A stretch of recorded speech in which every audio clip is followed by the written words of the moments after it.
Yeah, you just have to have that on.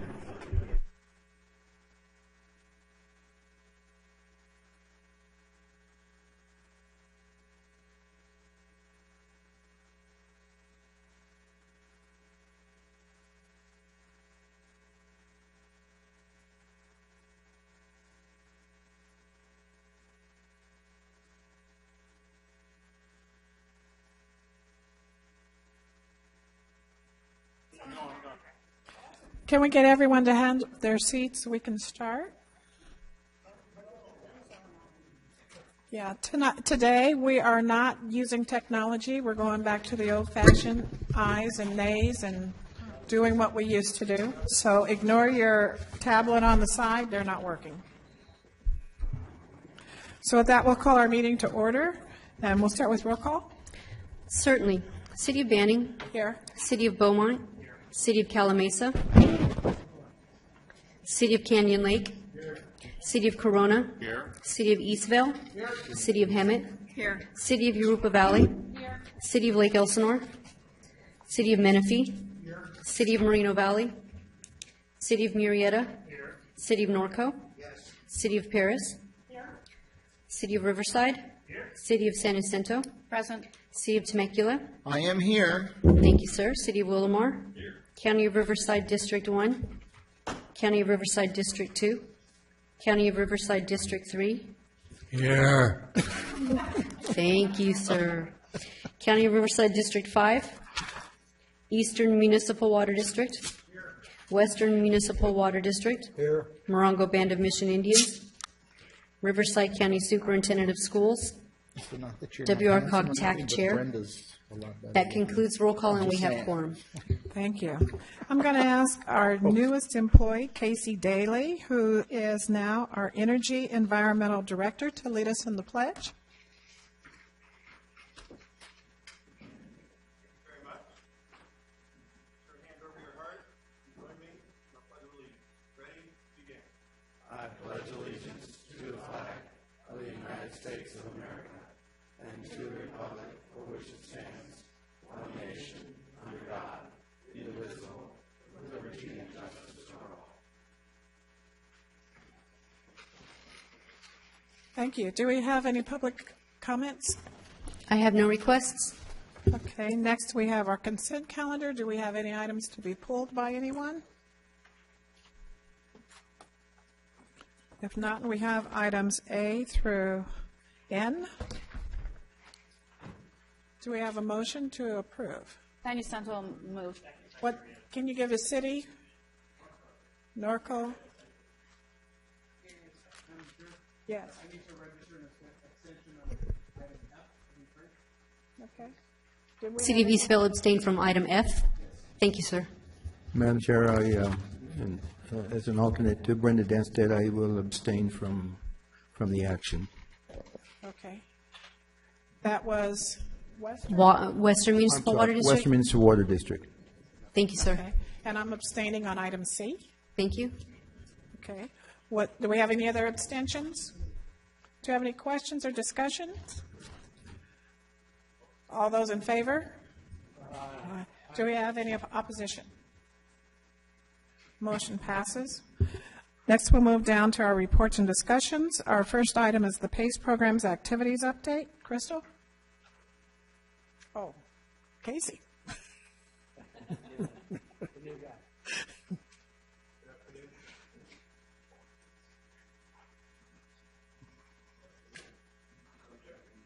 To the committee, Casey Daly, Director of Energy and Environmental Programs. It's a pleasure to be here today. I'm looking forward to a lot of wonderful things here at WRCOG. So I'll briefly go through our PACE update. We'll start with our California First program. California First has received 342 applications. Of those, we've completed 42 projects. Solar is making up almost 49% of those projects. Our status in our subregion, to date, we have 57,700 applications that have been submitted, 39,300 applications approved, and 20,973 homes that have been improved. Statewide in our California Hero program, we've got just under 130,000 applications that have been submitted, with 46,435 projects completed. Today's requested action is very simple. We are just simply requesting you pass this resolution that would postpone our public hearing for Tulare County. Basically, the posting in Tulare didn't happen in time, and so we're just asking the committee to adopt Resolution 40-17 that would postpone the public hearing until our October meeting. That was Riverside and Riverside County District 5. Any discussion? Seeing none, do we have any opposition? If not, motion passes. Thank you. Thank you very much.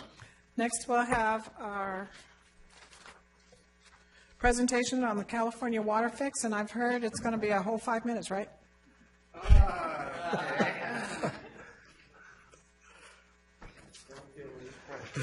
Oh, I won't. Thank you, Chair Franklin, and everyone. I appreciate the opportunity to address Council today. The item I have in front of you to discuss is the California water fix.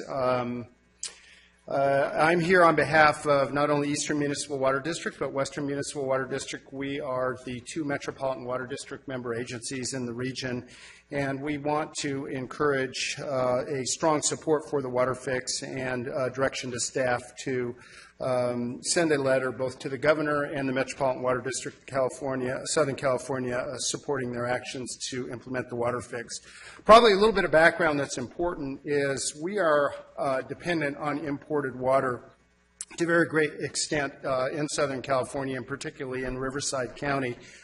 These two charts show pie charts of the supply portfolios for not only Eastern Municipal Water District, but Western Municipal Water District. And first and foremost, both of our agencies and all the agencies in this portion of Riverside County have done an exceptional job, not only on water use efficiency, but developing local resources. Local resources including groundwater through sustainability of our groundwater basins, brackish water desalination, water use efficiency, and recycled water. And we're considered some of the leaders in California on recycled water development. Nonetheless, we're still highly reliant on imported water. So if you look at both Western and Eastern, we import together on average about 110,000 acre-feet of imported water a year. That's enough water for about 225,000 families of four. So just to give you a perspective, that's about how much imported water comes into the service area. That imported water comes from two sources, the Colorado River Aqueduct and then the State Water Project. And we get the water through the Metropolitan Water District of Southern California that owns the Colorado River Aqueduct and is a contractor on the State Water Project. So what we're going to talk today about is the State Water Project and the California Water Fix, which is a project to not only address the conveyance problems in the Delta and at the head of the State Water Project, but also the environmental concerns in the Delta.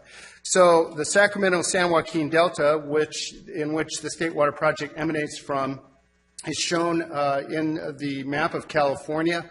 You can see the State Water Project in green, which goes north to south. The small circle at the top of the map is Lake Orville, which we're all very familiar with. But the Delta basically provides water for about 25,000 Californians through the State Water Project. So we benefit here, but throughout the state, there's also beneficiaries of it. If you had a salad this morning or in the last 2 days, it was probably had vegetables that came from the Central Valley that were irrigated with State Water Project water. It is a fundamental part of the agricultural economy. As I mentioned, Metropolitan is our provider of imported water, is the State Water Project contractor. They provide water for 19 million people in Southern California, and they receive about 1.2 million acre-feet of State Water Project water a year. Now, I always get questions on how much of the water going to the Delta is really exported to Southern California. You know, you hear Northern Cal agencies saying, well, you're taking our water to Southern California. And I think this pie chart is really interesting. It shows that Southern California only gets about 4% of the water that enters the delta system. So we have a very, very small percentage of that water that we get. Most of it is upstream consumptive uses and uses within the delta or in exports immediately within the delta or in the Central Valley. Of course, a lot of it goes right through to the Pacific Ocean. So we're really talking about, when we talk about exports from the delta and the water Southern California uses and Riverside County uses, it's only a fraction of the water that goes into the delta. This shows a map of the delta, and just to give you an orientation, the San Francisco Bay is shown on the left side of the graphic. If you can see where the red is, that's where the salt water comes in from the bay. The flows from the Sacramento River, which is shown coming from the north, which is about 2/3 of the flow, and the San Joaquin River, which comes from the south, push that salt water out of the delta.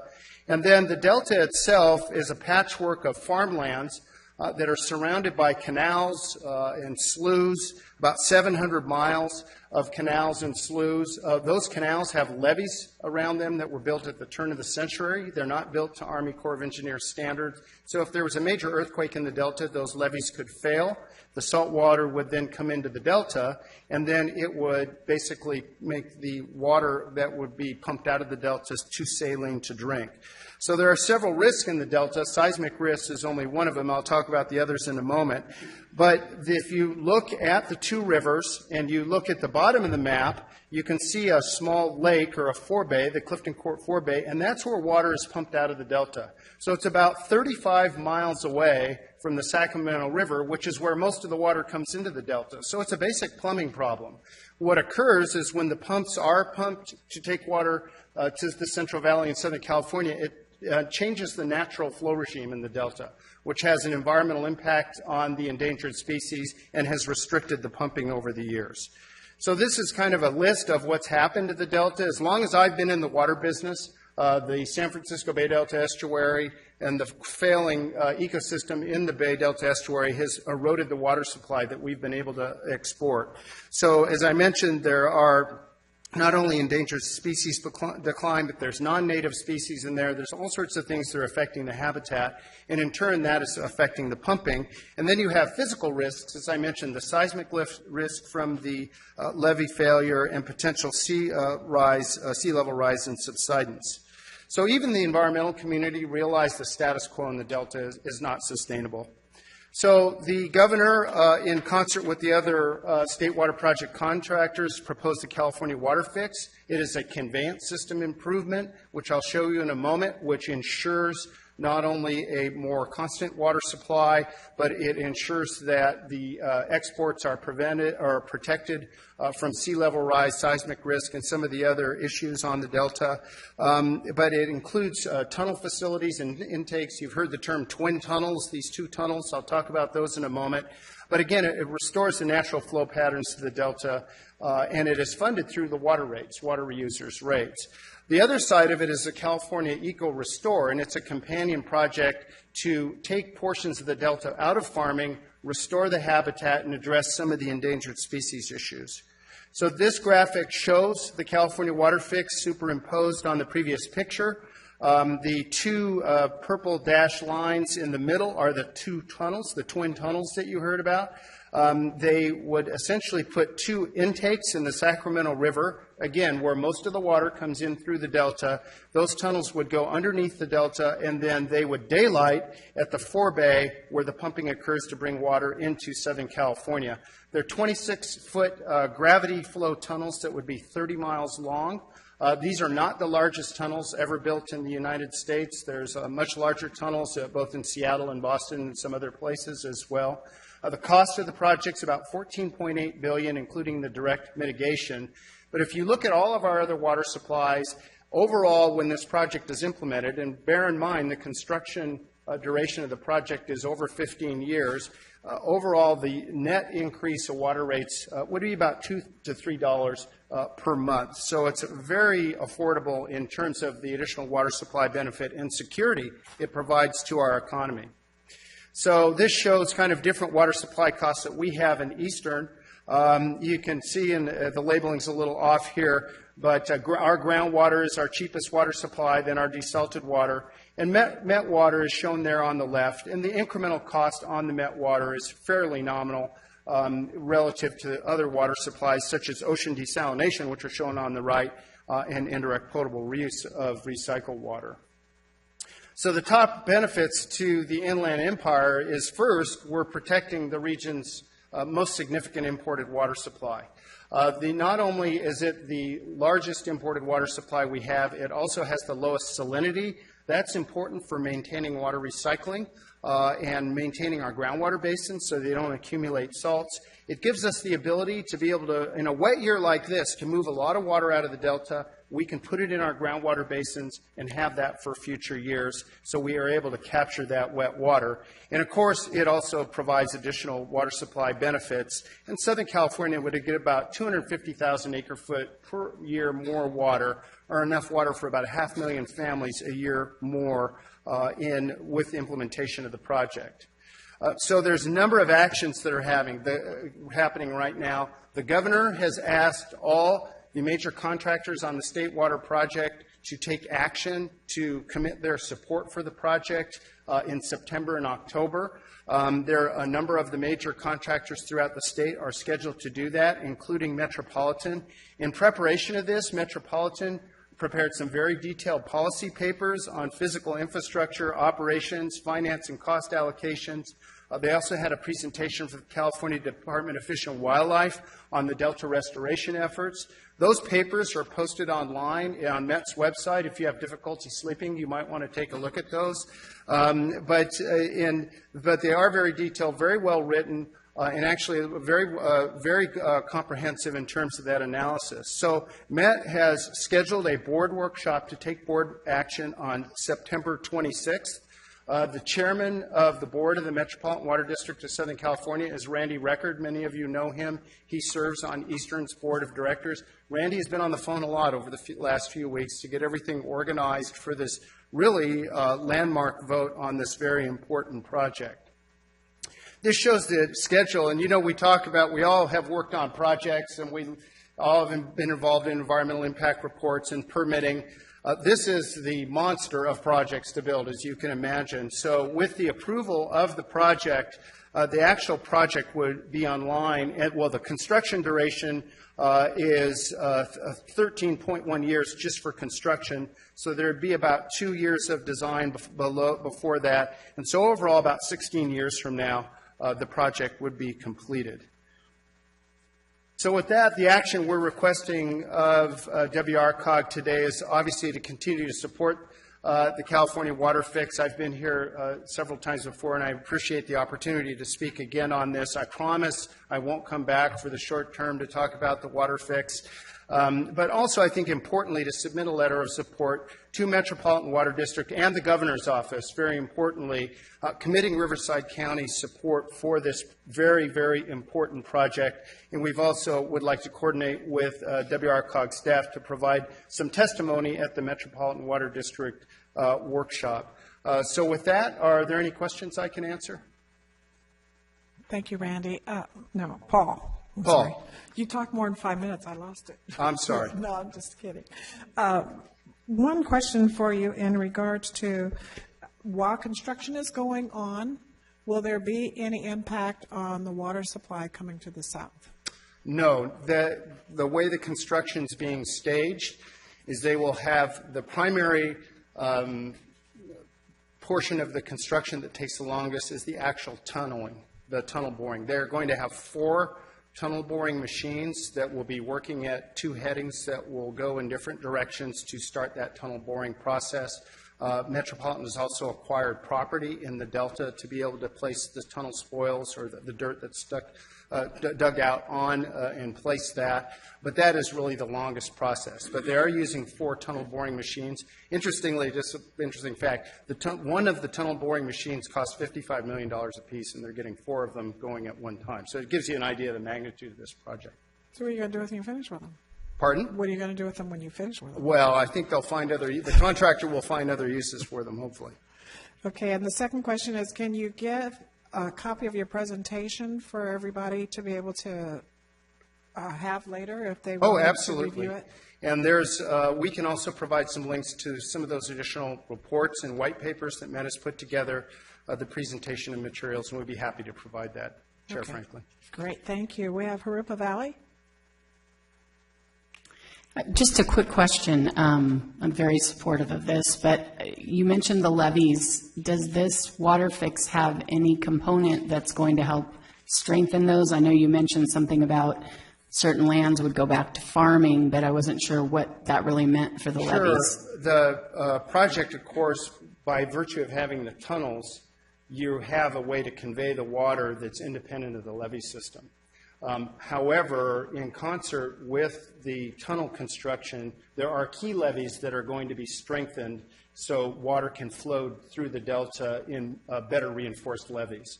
But the idea is if you do have a major earthquake and the levees were to fail, you can still convey that water under the delta from the Sacramento River, where the majority of flow is, and have water that's not contaminated by salt or saltwater intrusion that could be pumped into Southern California while the levee system is restored. Okay, so if the levees were to fail, the salt water wouldn't come It would far rush enough in, inland. but not far enough in Got it. to impact the intakes that are proposed for the project. That's a great question. Awesome, thank you. Sure. Do we have any other questions? Okay, Supervisor Washington? Paul, last year I did the tour that starts at Orville. Great tour. We discussed briefly a lot of the political opposition that exists in Northern California. And I know it may come as some surprise to my colleagues here on the board, on the dais, that they don't always like us up north. Shouldn't we also include an awareness of what may come as political pushback against this very worthwhile project, and be prepared for that and mount a response to that?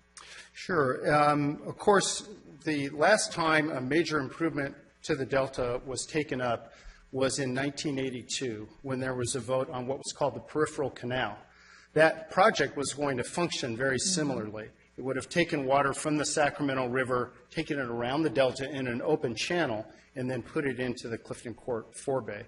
This is a much more environmentally benign project, but at the time that project was put on the ballot for a vote. It did not pass, largely because of lack of support in Southern California. Because you had Northern California, who was almost uniformly against it, and Southern California, who was not particularly informed and split the vote on it, and therefore it went down. Now, in this case, fortunately, there is no vote. There's no initiative being put on to approve the project.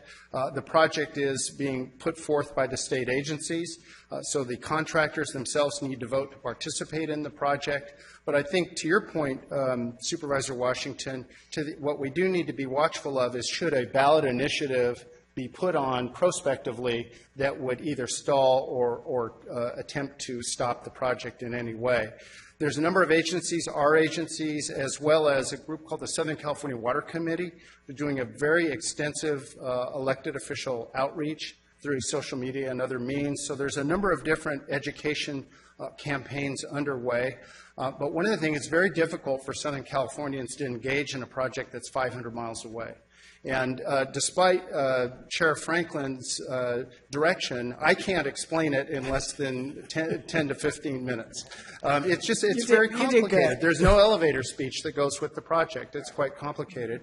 And Southern Californians, generally, they want to turn on their tap and the water comes out. And they know we have groundwater and other supplies, but they don't engage in water issues as much. So we are working with agencies to do a much more extensive outreach campaign in the coming months. Well, with that being said, my understanding from the tour that I got was that we're currently, you pointed out, we're getting 4% of the water that comes south.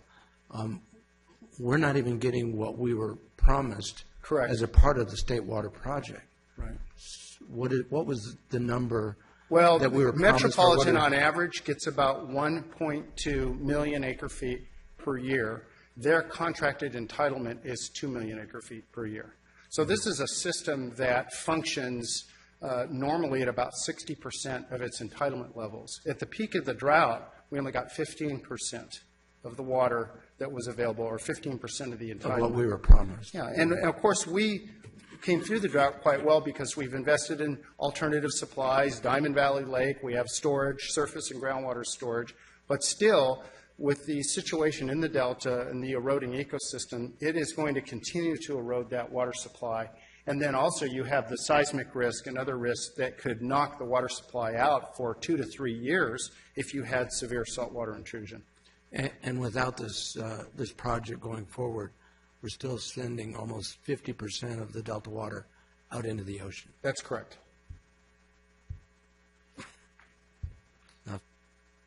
Thank you. Do we have any other questions? I see any hands on that side. Do we have any?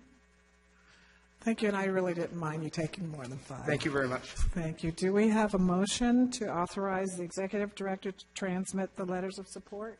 So moved. Okay, I think we got Eastville, and second by Supervisor Washington. Do we have any opposition? Seeing none, motion passed. Thank you, Randy. Paul. Okay.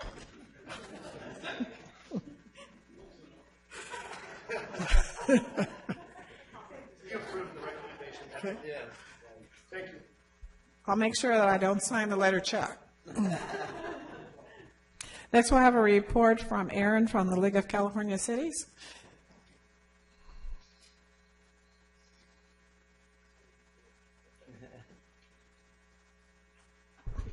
Good afternoon, Madam Chair, committee members. It's good to see all of you today. As you all are aware, this is the last week of session, so Sacramento's probably going to be pretty hectic this week. We also have our annual conference taking place. I know many of you will be attending that, so I think we'll be doing double duty with some of the legislative work and with our conference. Just a couple of items I'd like to inform you about. We've had a really busy legislative year. As you all know, we've been working on the transportation funds. Cap and trade already happened, but there's still some remaining issues. At this point, they're still trying to work out some sort of housing package to give some money for affordable housing projects. It sounds like the package that is being worked on would be comprised of SB 2, which has a $75 fee on real estate transactions, SB 3 by Senator Bell, which would have a housing bond on the ballot, and then SB 35 by Senator Wiener. And that bill is one that we've been opposing. It has to do with your RENA numbers and having the appropriate amount of housing, and you get punished if you don't meet those threshold numbers. At this point, considering it is part of the package, what we've been encouraging is for all of you to reach out to your legislators and ask for some safe harbor amendments. We don't feel that you should be punished if you're acting in good faith. So at this point, you know, it's a little bit tight for letters, but phone calls to your legislators, like I said, pushing those amendments. SB 540 by Senator Roth is the bill that we've also been supporting in the housing package. This would allow you to do CEQA for 5 years up front and then allow projects within certain zones. That's still moving forward. It's not part of that 3-bill package, but it's definitely one that we're still encouraging support for. There's also still some negotiations taking place on the park bond. There were 2 competing bills this year, SB 5 by De Leon and AB 18 by Assemblyman Eduardo Garcia. At this point, SB 5 looks like it will be the vehicle for the park bond, but we're still hoping to get some amendments, some of the language that was from AB 18. Assemblyman Eduardo Garcia is working on those, but the money that would go to cities and counties was significantly higher in AB 18, and we're trying to get that per capita funding into the SB 5 language. So that's another one that I'd like you to encourage you to call your legislators. We want to get some money for our parks. Definitely want the higher funding.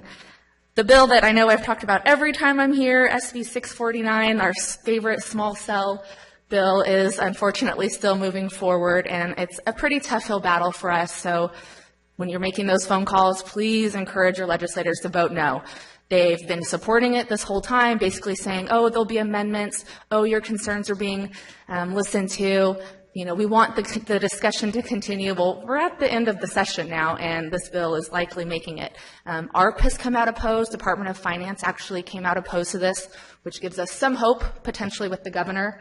But it's a tough hill battle. So Just to recap what this does, if you're not aware, it would allow all of the wireless providers, Verizon, AT&T, to come in and put what they consider to be small cell technology on things like your light posts. Small is like the size of a refrigerator. And they don't have to do anything for aesthetics. The fees that you can impose are capped. So it's definitely bad for our cities. We want to maintain that local control, let you work with them.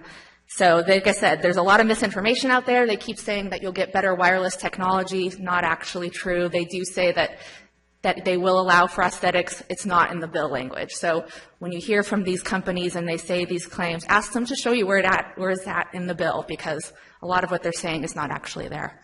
But definitely need phone calls. If you are attending our annual conference, we're likely doing a press conference on this bill on Friday. So for those of you in Sacramento, plan to at least maybe try to attend that press conference. Lastly, I know there's been some questions on AB 890. This is the Medina bill that has to do with CEQA.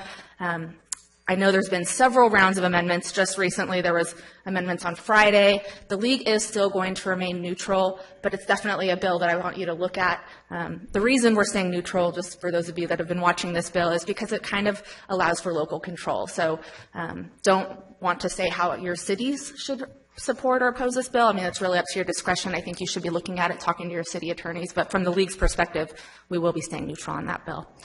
With that, we have our breakfast on Friday at annual conference. I hope you're all attending that. We're doing our election for our executive committee for next year.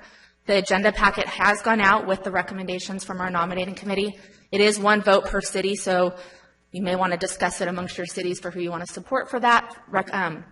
Nominations can always be taken from the floor as well. So with that, I look forward to seeing all of you this week. And we have our golf tournament next month, so start getting your RSVPs in for that as well. With that, I'd be happy to take any questions. Thank you, Erin. Do we have any questions from anyone? Can I actually, sorry, I did leave off one thing. I know that you've been tracking some of the legislation for the CCA's community choice aggregate. There, at this point, is 2 bills. I will have to look at one of them because it's new. But there was just talk about having legislation that would limit the ability to do a CCA. We've obviously would have concerns with that. There was one bill, AB 813. We are opposed to that. I did just learn about another bill this morning, AB 726. So I will look at that, send some information out through Jennifer. So I will get that for you. But I don't know what our position is on that because I just learned about it. Can you also get us some information in regards to the tax on drinking water? Yeah, that has become a 2-year bill. So nothing will happen, at least at this point. Thank you. Do we have any other questions for Erin? Seeing none, thank you. Thank you. Okay. Our technical advisory chair is not here. Next, we have our committee representatives from SCAG. Does anybody have anything to report? Seeing none, I do have a quick report on mine. I'm in the Community Economic Housing Development Committee, and we talked about 2 things. The RTP SCS ramp-up is starting all over again, and they are coordinating it with RENA. So that is going to be something your staff is going to be hearing about. And the request was made that before staff gives their information, that at least elected bodies know what is being submitted by their staff, because evidently there are some concerns that staff may not be actually communicating what the electeds may have concerns about. And we also had a presentation on homelessness for LA County, and they talked about Measure H and what they're doing with the monies. They're anticipating $435 million a year for 10 years. There is a summit on September the 26th, 7th, Wednesday, for anybody that wants to be able to go. It will be in Carson, but it is open for any electeds. They have a limited number of seats. If anybody wants to come, and they're going to talk about, I think it's from 8 to 12, and they're going to talk about how they're going to disperse the funds throughout their counties, the county. And then we have from AQMD, Ben? Sure, a couple quick updates. One study that's come back to the board recently is on truck trips. I don't know if you remember back about 2 years ago, AQMD sort of had their own number for truck trips for large warehouses. That number was challenged by the industry, rightfully so. It was a little high. And the truck trip study has now come back, and we did a partnership with ITE, which is what the book that your engineers use for all your truck trips or car trips or whatever it is for trip counting. And basically, that update has now been put into the ITE book and will be coming out this year. And the good news is, again, most of those truck trips are lower than AQMG's numbers and even lower a little bit than ITE's numbers, except for one outlier, and that is logistics centers. Logistics centers are off the chart. When you talk about an Amazon warehouse with all the trucks coming in and out, the smaller trucks, the small delivery vans, everything else coming out of those centers, be prepared when you bring one of those into your city for a lot of road use in front of that facility. The other thing that's coming forward is some health studies that are showing some health impacts. Take that for what you will, but basically showing greater impacts for different health studies. Still digging through some of those. And then the other thing that's coming up is there'll be a new rule coming forward. It's an odor rule. It's actually been going through for a couple of years, but they're bringing it back in October. And that rule is mainly looking at different major odors coming out of industrial facilities. Think of renderers. So when you're ever in downtown city of Vernon, you smell a weird smell. That's a rendering facility. There's lots of facilities that produce that smell, but basically it's cooking down oils and acids, and it's not a pleasant smell. And the vendors in this area have been operating under the rules they've had since the, when there were no rules at all. And with that, there's been a lot of ask in those communities that are deeply affected by that on a regular basis when the wind changes and suddenly you don't want to be outside or anywhere near your house. So they've been coming to us, and so we'll be seeing how that comes forward in October. So it might be exciting. There you go. Thank you. And now, CalCog did not meet, so we'll have a report from our executive director. Thank you, Madam Chair. Just a couple things to report. First, I wanted to introduce Susie Nelson, sitting over there. Raise your hand, Susie. Susie's a new administrative assistant, and she's replacing Lupe Lotman. Lupe is also sitting over there. Raise your hand, Lupe.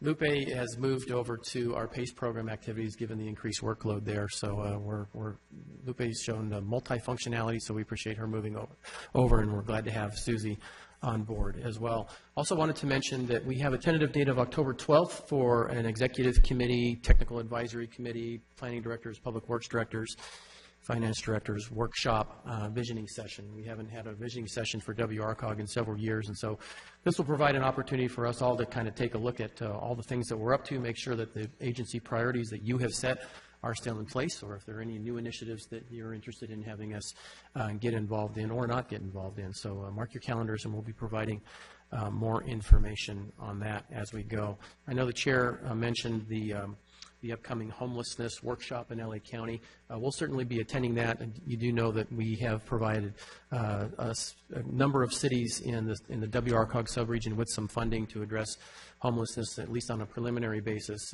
We're going to attend that meeting, and hopefully there'll be representatives from the member agencies that might attend the summit in LA County as well, and maybe there'll be some ideas for us to further explore. And then lastly, I think that all of you probably have an insert regarding the latest update on Executive Committee member Deniset's daughter. So it sounds like she's making some small progress, but if you can keep her and their family in your thoughts and prayers, that would be appreciated. And that concludes my report. Thank you. Okay, thank you. And do we have any items for future agendas? Jay?